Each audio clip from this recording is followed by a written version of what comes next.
Ron Howard is more than a famous name. For generations, he's felt like family.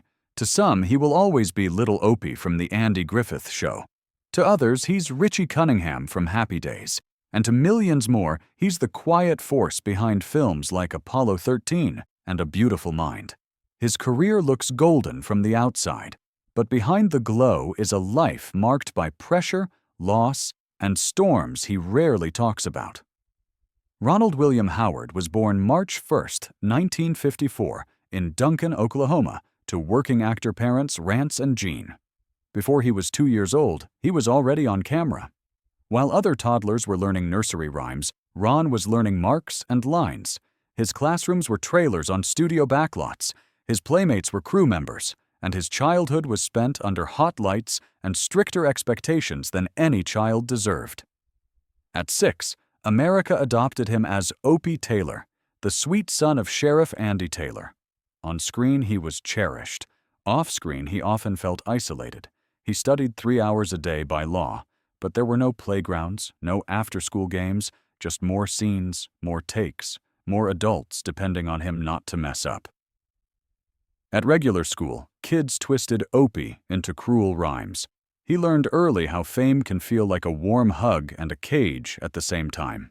By his teens, the role that made him beloved also trapped him. Casting directors saw only Opie, not Ron. A canceled series at 13 made him quietly fear he'd already peaked. Happy Days brought work and stability, but when the spotlight shifted from Richie to Fonzie, he heard the question that cut deepest.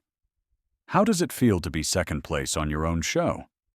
His hurt wasn't toward Henry Winkler, with whom he built a lifelong friendship, but toward an industry that seemed to decide who he was without asking him. Instead of breaking, he redirected. Ron began watching directors, filling notebooks, studying the craft behind the camera. In the 1980s, he reinvented himself with Night Shift and Splash, then pushed further with Apollo 13 and A Beautiful Mind, pouring everything into authenticity and emotion. The success was huge, but the cost was real. Exhaustion, pressure, and a constant fear that one wrong move could topple everything he'd built.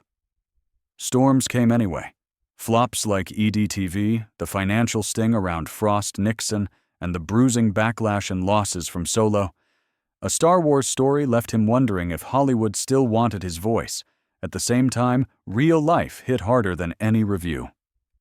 He and his wife Cheryl weathered long separations, financial stress, and quiet nights of doubt, but chose, over and over, to stay, talk, and carry the weight together.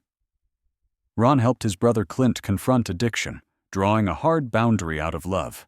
He said goodbye to both parents, losing not just family, but the last people who knew him before the world did. The death of his old friend and American Graffiti co-star Cindy Williams felt like losing a piece of his youth. Now in his 70s, he has wealth, awards, a long marriage, children and grandchildren who love him, and the freedom to choose only the stories that truly matter to him.